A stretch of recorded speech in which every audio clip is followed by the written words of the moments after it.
ये किस मिट्टी के बने हैं? पानी बंद है, खौफ नहीं है। राशन नहीं है, खौफ नहीं है। दवा नहीं है, खौफ नहीं है। अमा आलम ये कि बगैर बेहोश किए डॉक्टर ऑपरेशन किए जा रहा और मेरे बच्चे कुरान की तिलावत किए जा रहे हैं। बताएं, खड़े होकर नारा लगाइए, खड़े होकर नारा लगाइए। नारे तकबीर, नारे रिसालत, मजहब इस्लाम। तेरे बलियावी ने सबसे पहले भारत में फलस्तीन के मुसलमानों के लिए सबसे पहले ललकार मचाई है। तवज्जो चाहूं। और मेरा जब पहला बयान आया तो पूरे भारत के अंग्रेजों के दल्ले और इस्राइल के तलवे चाटने वाले उनको आतंकवादी और दहशतगर्द कर रहे थे जो अपने मुल्क की आजादी की जंग लड़ रहे। तब बलियावी ने खम ठोक कर कहा था, फलस्तीन के मुजाहिदों को दहशतगर्द करने वालों, बलियावी अगर जबान खोल देगा तो भारत की आजादी की जंग लड़ने वाला कोई बचेगा नहीं। या तो इनको दहशतगर्द कहना पड़ेगा या इनको मुल्क की आजादी का मुजाहिद मान लेना पड़ेगा। जबान खोल दूंगा तो तवज्जो चाहूं। अपने उलमा और नौजवानों के लिए मैं मालूमात के लिए ये बता दे रहा हूं, लिख लो ताकि गट्टा थाम के बहस कर सकना। जर्मनी में हिटलर ने, किसने? जोर से बोलो, किसने? कोई कादिरी नहीं था। तवज्जो चाहो, कोई कादिरी नहीं था, कोई चिश्ती नहीं था, कोई नक्शबंदी सोहरवर्दी नहीं था। हिटलर था। जर्मनी में 60 लाख यहूदियों को मार दिया, 10,000 को छोड़ दिया। चाहिए था सबको मार देना। आई है रिपोर्ट, और उस रिपोर्ट में उस वक्त की हिटलर की गुफ्तगू भी आई है कि कल दुनिया पूछेगी कि हिटलर ने जब सबको मारा तो इनको छोड़ क्यों दिया। इसका जवाब आज मैं दूंगा तो कोई मानेगा नहीं, वक्त आएगा तो ये खुद ही जवाब दे देंगे कि ये मारने के लायक थे कि बचाने के लायक थे। तवज्जो चाहूं। 1947 में जर्मनी ने ये से भागा हुआ ये ग्रुप है, कौन? यहूदी। अब मौलाना महबूब गौहर साहब, आप बहुत सख्त होकर आज गुफ्तगू मत सुनिए। हाँ, थोड़ा नरम होइए, क्योंकि मैं चेहरे से देख रहा हूं तनाव है। नींद का गलबा तो रहेगा, इसलिए इसका ख्याल रखिए कि मुझसे ज्यादा मेरी जमात में कौन जागता, और मुझसे ज्यादा मेरी जमात में मेरी उम्र का कौन मौलवी दौड़ रहा। बहुत अच्छे माशाअल्लाह। मोहब्बत से बोलोगे तो थोड़ी देर बोल दूंगा, जोर से बोल दो। समझो चाहूं मैं क्या कह रहा था, किसी को याद है? 1947 जर्मनी से। तवज्जो चाहूं, अहले इल्म की मोहम्मद अली बाबू, आज जो इजराइल के नए नए रिश्तेदार हैं,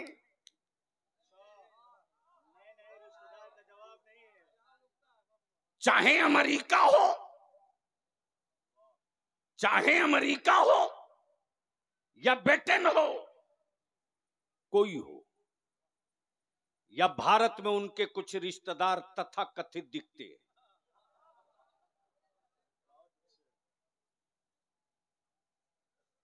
बलियावी ने जब खम ठोक कर कहा था तो हुक्मरानों ने कहा आप अच्छा नहीं कर रहे हैं। मैंने कहा तुम अपनी समझ से अच्छा करो, मैं आखिरी सांस तक फलस्तीन के साथ खड़ा रहकर अच्छा करूंगा।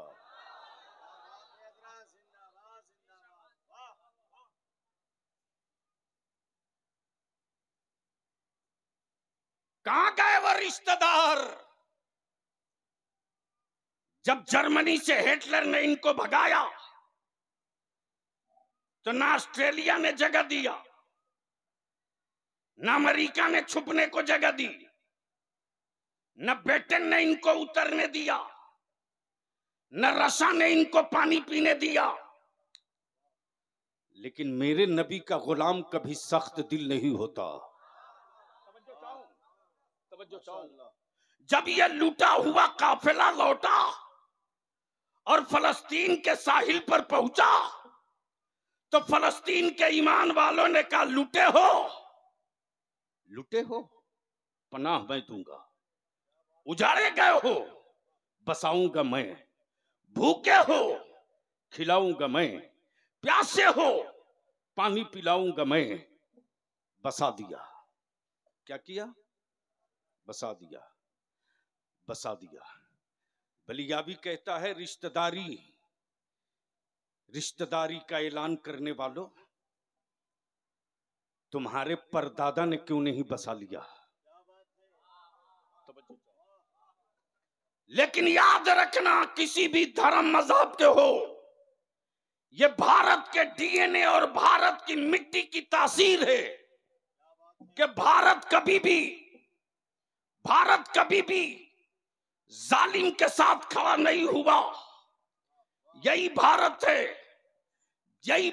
है जब प्रधानमंत्री कोई और था, लेकिन इसी भारत का एक लीडर जिसका नाम अटल बिहारी वाजपेयी, उन्होंने उसी दिल्ली के रामलीला मैदान में बबागे दोहल कहा था, मैं आरएसएस का मेंबर हूं जरूर, लेकिन सच ये है कि फलस्तीन मुसलमानों की अपनी जमीन है, यहूदियों ने कब्जा किया है, उसको खाली करना होगा। ये मैं नहीं कह रहा हूं, ये तारीख कह रही है। अब जरा सा आंखें खोल तो मैं तुझको दो तस्वीर दिखाता हूं। उलमा इकराम से गुजारिश करूंगा, अगर हार्ट बर्दाश्त कर सकने के लायक हो तो जरा सा आ जाइए मैदान में, दो हाथ हो जाए, लेकिन बोल दो जोर से। अरे बोल, डरता क्यों है? जोर से। अब पूरी दुनिया में यह तस्वीर साफ हो गई कि कौन मजलूम के साथ है, कौन जालिम के साथ है। यह तस्वीर अब क्लियर, घबराना मत नौजवानों, यह सिर्फ फलस्तीन की जमीन की जंग नहीं है, बल्कि अब तो यह क्लियर हो गया, यह इस्लाम और कुफ्र की जंग है। यह वाज़ेह हो गया कि एक तरफ नबी के आशिकों की जमात खड़ी है तो दूसरी तरफ दज्जाल की औलादों की जमात खड़ी है। ये क्लियर हो गया। समझो चाहूं, और जो नबी के आशिकों के गिरोह का है वह तैयब उर्दगान छुप कर धमकी नहीं दे रहा, मशवरा नहीं ले रहा, वो ऐलान आम करके कह रहा है कि तुर्क की मिट्टी वो है, फलस्तीन की मिट्टी, तुर्क की मिट्टी ये है, तुर्क का बाजार ये है, तुर्क की तारीख ये है कि जब जब इस्लाम के खिलाफ फितनों ने सर उठाया है तो नजर से कोई नहीं निकला, मक्के से कोई नहीं निकला, सऊदिया के हुक्मरानों की हवेली से कोई नहीं निकला, जब भी निकला है इस्लाम के मुल्क के वकार के हिफाजत के लिए तो मुस्तफा के गुलामों के छावनी से निकला है, नबी के गुलामों के आबादी से निकला है। मुल्क चाहे नारे तकबीर, नारे रिसालत, हुजूर गाजी मिल्लत, फैजान गौसे आजम कॉन्फ्रेंस। फलस्तीन पर आज बोलना मकसद नहीं है, मैं बोल चुका हूं चंद रोज पहले। हाँ, ये भी सही है, एक दौर था महबूब गौहर साहब जब इस्लाम और आतंकवाद के नाम की बलियाबी की एक तकरीर हुई थी, और उस वक्त मैंने साबित किया था कि पूरी दुनिया से आतंक खत्म करना हो तो बलियाबी को सिर्फ 48 घंटे के लिए प्रधानमंत्री बना दो। पूरी जमीन पर सबसे बड़ा आतंकवादी अमेरिका है, बोलो सही है कि गलत? जोर से बोल, सही है कि गलत? मौत का सौदागर अमेरिका, असलहा और बम बारूद बेचने का व्यापारी अमेरिका, जिसने पूरी दुनिया के मुल्कों का निजाम दरहम बरहम कर रखा। इसलिए बलिया भी कहता है, शकुनी मामा का रोल अब बहुत अदा नहीं कर सकते हो। नहीं समझ में आया? बलिया भी काफी, शकुनी मामा का रोल अब बहुत अदा नहीं कर सकते हो, और मुस्तफा के गुलामों से पंगा लेने के लिए सोचते हो। सही ऊंट अब पहाड़ के नीचे आया है। इसलिए कि अब तो यह भी क्लियर हो गया कि कौन बंद किसके साथ, कौन खुला किसके साथ। बहुत अच्छे, तवज्जो चाहूं। अब तक किसी बंद वाले ने मैदान में उतर के नहीं कहा मैं किसके साथ हूं, लेकिन इमाम अहमद रजा वाला पहले दिन से छाती ठोक करके कह रहा है, मैं उनके साथ हूं जो बैतुल मुकद्दस के साथ है, मैं उनके साथ हूं जो फलस्तीन के साथ है, मैं उनके साथ हूं जो मजलूमों के साथ है। लेकिन इस पर भी दुनिया में रिसर्च हो रहा है। वारे मुस्तफा के गुलामों की बेटियों, तेरा हार्ट रब ने किस मिट्टी से बनाया है, सब्र का कलेजा तेरा कितना बड़ा है, और बर्दाश्त की सलाहियत तेरे वजूद में किस कदर है। बेटों की लाशें तड़प रही है, लेकिन माँ बाप को इसकी फिक्र नहीं है कि बेटे को कफन कैसे मिलेगा, बल्कि माँ बाप की फिक्र सिर्फ इतनी सी है कि मेरा बैतुल मुकद्दस कैसे बचेगा, बैतुल मुकद्दस पर अज़ानें कैसे होती रहेगी।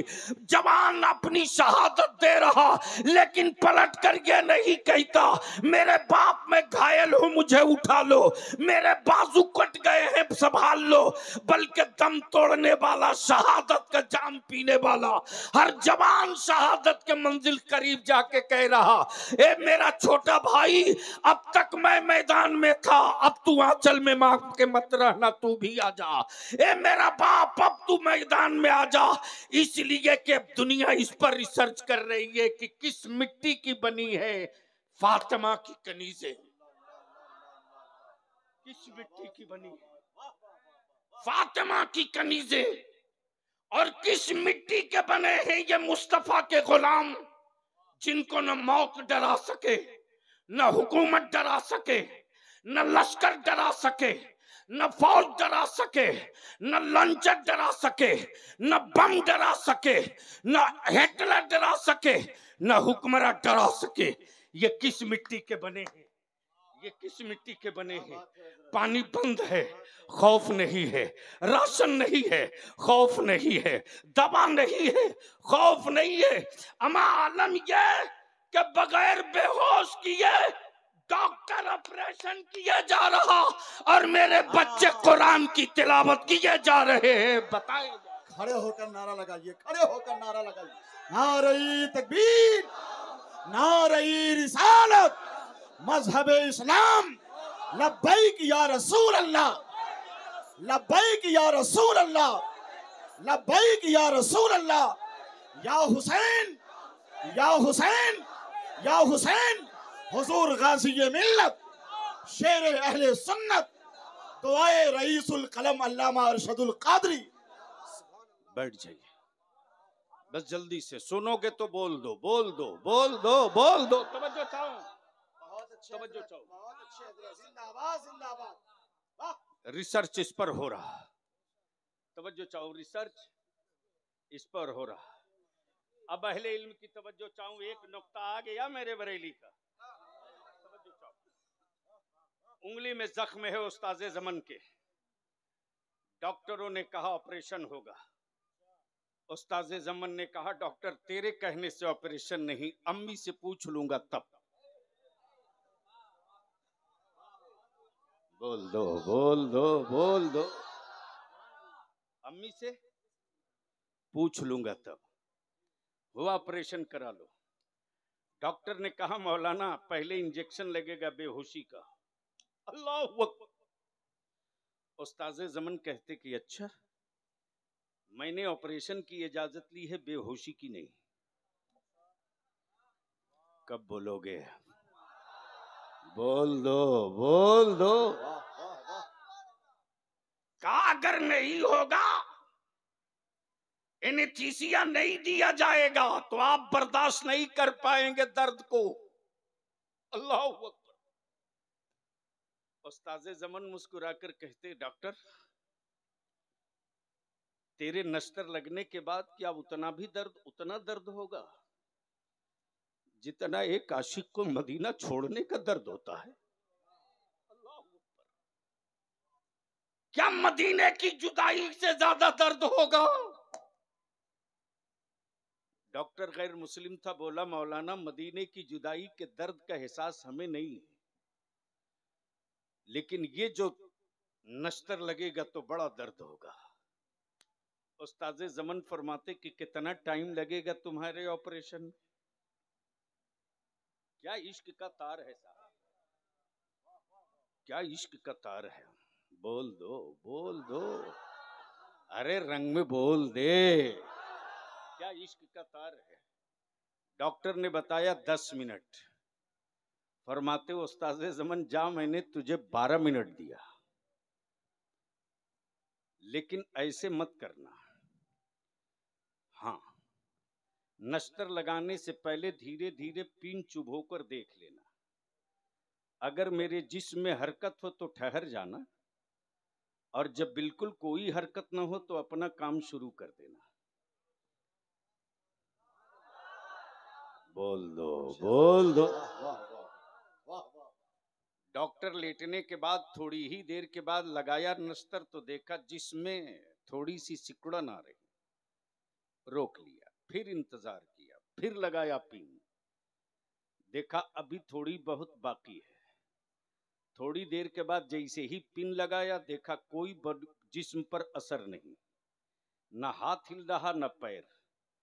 डॉक्टर अपना काम कर करा के फाइनल होकर इंतजार कर रहा। होना था 10 मिनट में, हो गया 8 मिनट में। 12 मिनट के बाद उस्ताज़े ज़मन ने आंखें खोली, कहा हो गया। बोल दे यार, बोल दे, बोल। तवज्जो चाहूं। का हो गया, का 8 ही मिनट में हो गया, लेकिन एक काम बच गया, एक काम बच गया। उस्ताज़े ज़मन फरमाते कि तेरा काम हो गया, अब कौन सा काम बचा? काम मौलाना, ऑपरेशन तो मैंने हजारों हजार किया, लेकिन बगैर बेहोश किए नहीं। ये तो आप बता दे कि मैंने नश्तर लगाया, न दर्द न टीस, न चीख न पुकार, आखिर आप थे कहां? तो उस्ताज़े ज़मन जवाब देते, मेरा जिस्म तेरे हॉस्पिटल में था, मेरा वजूद गुंबदे खजरा के चौखट पर था। क्या बात है हजरत, जिंदाबाद जिंदाबाद। वाह वाह वाह। बोल दो, बोल दो। वाह वाह वाह।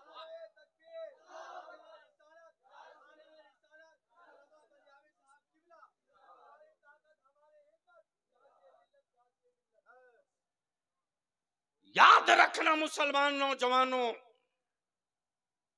जलसे रोज करते हो करो, लेकिन जिस जलसे का कोई एजेंडा ना हो वो भीड़ हो सकती है, वो मेला हो सकता है, मंसूबा नहीं हो सकता। इसलिए मैं अपने सारे नौजवानों को मुबारकबाद देते हुए मैं पूछता हूं, ये हजारों हजार का पिंडाल, गांव गांव से चलकर आए हुए हमारे नौजवान बुजुर्ग तुम्हारा पिंडाल देखने नहीं आए हैं रे, तुम्हारे स्टेज का हुस्न देखने नहीं आए हैं। रात की नींद कुर्बान की है कि उलमा आ रहे हैं, कुछ लेके चलेंगे, कुछ तय करके उठेंगे। और अल्हम्दुलिल्लाह बिहार, झारखंड, बंगाल, उड़ीसा 4 सूबे में अदारे शरिया ने कमर कस लिया है, कस लिया है। तुम्हारे बलियावी को क्या है? अगर सिर्फ जलसे की तारीखें देने लगूं तो शायद रमजान में भी 2-4 लोग मांग ही ले, लेकिन माफ करना उससे मसले का हल नहीं है। मिशन क्या है? एक है मुल्क, एक है मिशन। बोल दो तो बोल दो, जोर से, जोर से, जोर से। इसी इस्लाम के मुल्क में सैयदा फातिमा की कनीज़ें मेरी कौम की बेटियां हैं, और इनकी इज्जत बचाना अदारे शरिया का मिशन है। इसी इस्लाम में हमारी कौम के जवान हैं। ये बच्चे जाहिल न रह जाएं, ये पढ़कर पावर का कलम ले लें। ये इदारे शरिया का मिशन है। जमीन बेचकर मेरे लोग बेटियों की बारात बुला रहे, और खरीदा हुआ दामाद आ रहा। इतने बड़े मजमे में बलियावी तुझसे पूछे, ये मौलाना अहमद रजा अखलाकी, आप इनके मदरसे जाएं और ये कहें, फिरदौस साहब मुखिया, सरपंच नूर आलम बाबू, रसगुल्ला खाइए, चाय पीजिए, लेकिन ये ज़कात के पैसे का है। ईमान से बोलो, कोई खाएगा? अरे जोर से बोलो, क्यों डर रहे हो? कोई खाएगा? मान लो महबूब गौहर साहब कहें कि साहब ये फितरे के पैसे की बिरयानी है, तनाउल फरमाइए, खाओगे? क्यों?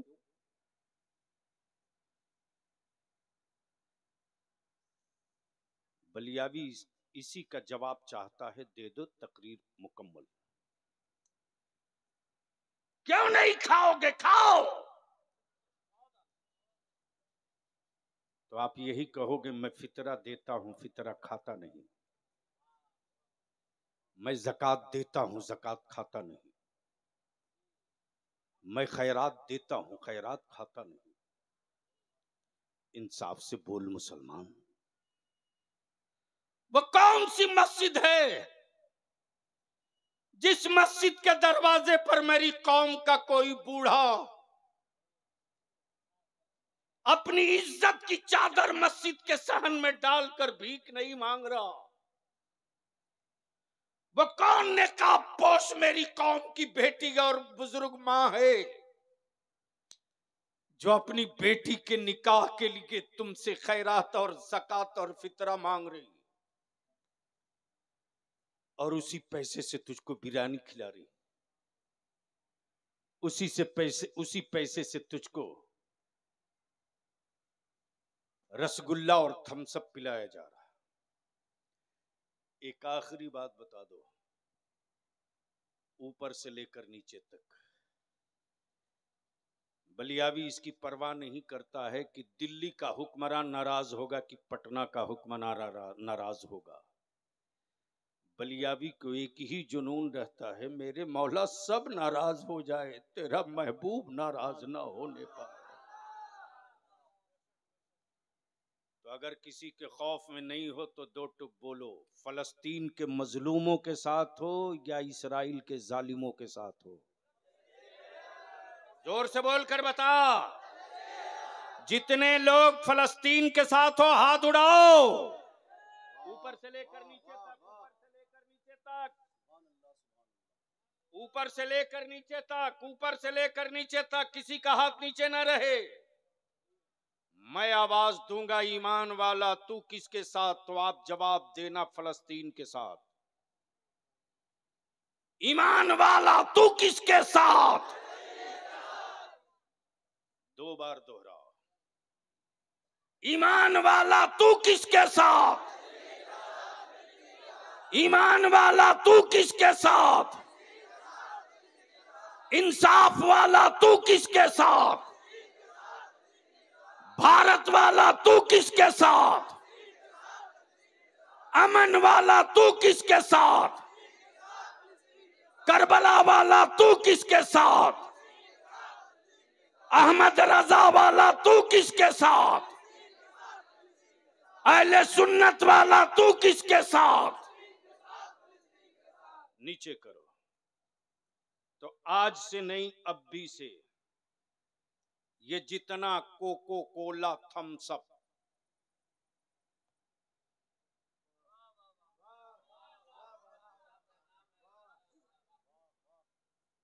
जूता धुल लेना, अपने हलक के नीचे मत उतारना। तवज्जो चाहूं, तवज्जो चाहूं, तवज्जो चाहूं। डरना मत। अरे अपने मेहमानों को पानी पिला देना, लेकिन ये थम्स अप मत देना, कोको कोला मत देना, और साफ कह देना कि माफ करना, हमारा वो रिश्तेदार नहीं हो सकता जो फलस्तीन के मुसलमानों के जुल्म के साथ हो, फलस्तीन के साथ ना हो, उसके साथ न मेरी रिश्तेदारी हो सकती है, न मेरी यारी हो सकती है। बोलो, इसका बाइकाट होना चाहिए कि नहीं होना चाहिए? दूसरी बात, ये जलसा कमेटी के मेरे पहलवान लोग कहां हो? सामने आओ, आ जाओ, नीचे आओ, एक लाइन से यहीं खड़े हो जाओ, इधर घूम के।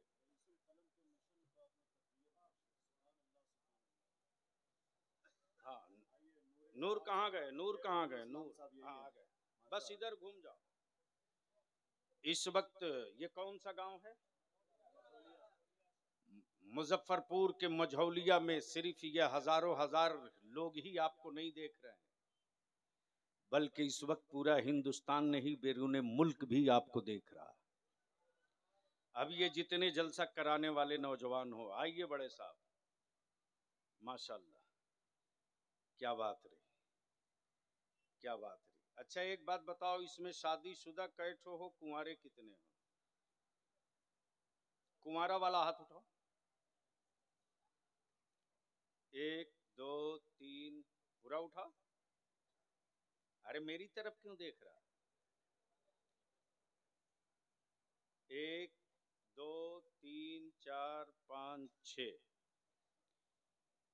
ईमान से बोलना,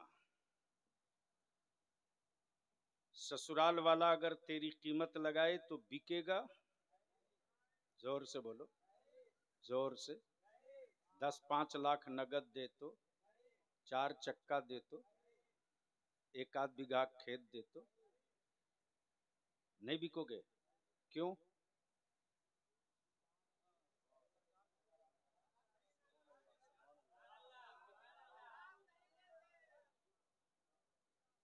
अच्छा, बकिया जितने बैठे हैं वो बिकने वाले हैं? तो इसमें कुंवारा कितना खड़ा हो जाओ, कुंवारे खड़े हो जाओ, कुंवारे खड़े हो जाओ, जिनका निकाह नहीं हुआ खड़े हो जाओ। जो बिकने वाला माल हो अल्लाह के वास्ते वो खड़ा मत होना। एक साहब लगता है, हाँ हाँ, अरे वाह, सफेद गमछा, बेटा गमछा नीचे कर तब समझ में आएगा। हाँ माशाल्लाह। अच्छा, स्टेज पर भी ढेर मौलाना लोग कुंवारे होंगे, तो क्या ये ऊपर कमाल बिकने वाला है? वैसे भी नूरे मुजस्सम को कोई नहीं नकदी देने वाला है, मालूम है कि रोजे पाते हैं मुस्तफा की नात का सदका। तो ये जितने खड़े हो ईमान से बोलो, क्या मेरी बेटियां और मेरी बहनें इस्लाम में बोझ बनाकर रखोगे या इस्लाम की जरूरत बनाकर रखोगे? जोर से बोल, इस्लाम की बोझ या जरूरत? तो जब इस्लाम की जरूरत हो तो बेटी चाहे किसी की हो, भतीजी चाहे किसी की हो। अरे उस कौम को कौन हुक्मरान खरीद सकता है रे,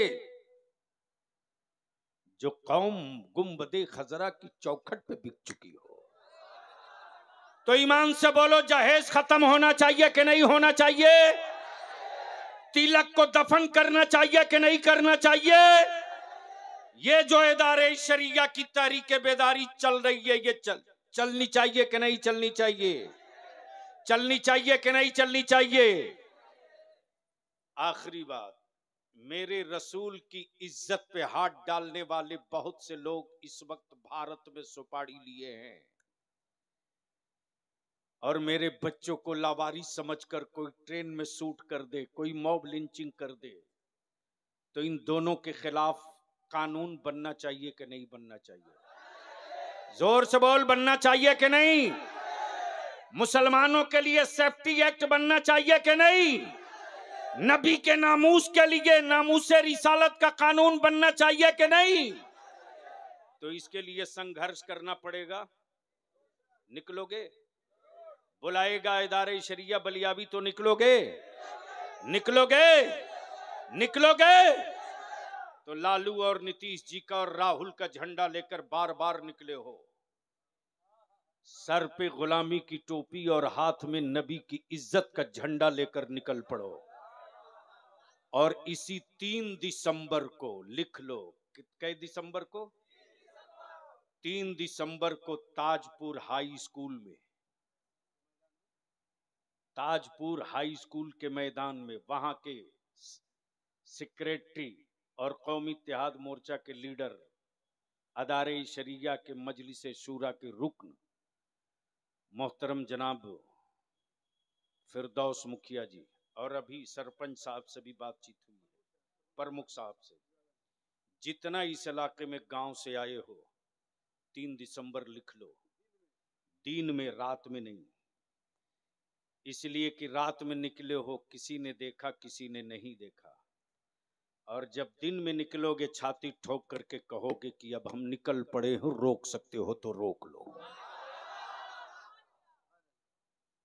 तब ईमान से बोलो कि 3 दिसंबर को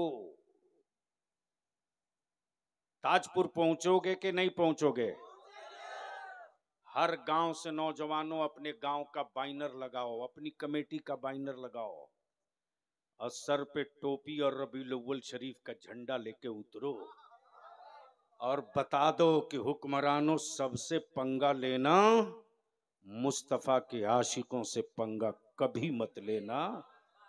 जिसने लिया है वो मिट गया है, यजीद लिया करबला में मिटा, यजीद लिया करबला में मिटा, इसराइल लिया है फलस्तीन में मिट के रहेगा, कोई नहीं बचाएगा। इंशाअल्लाह अपनी जगह बैठ जाओ, यार जिंदा, सोहबत बाकी, न कोई भागेगा न कोई हिलेगा, इसलिए कि दोनों अभी असली हीरो बाकी हैं, मोहम्मद अली फैजी, नूरे मुजस्सम, और कई एक हैं, सबको सुनना है, और नजराना लुटा के नहीं देना बेटे, दोनों हाथ यूं करके देना। आप कबूल कर लो, मेरे आका की नात पढ़ते हो। अस्सलाम वालेकुम।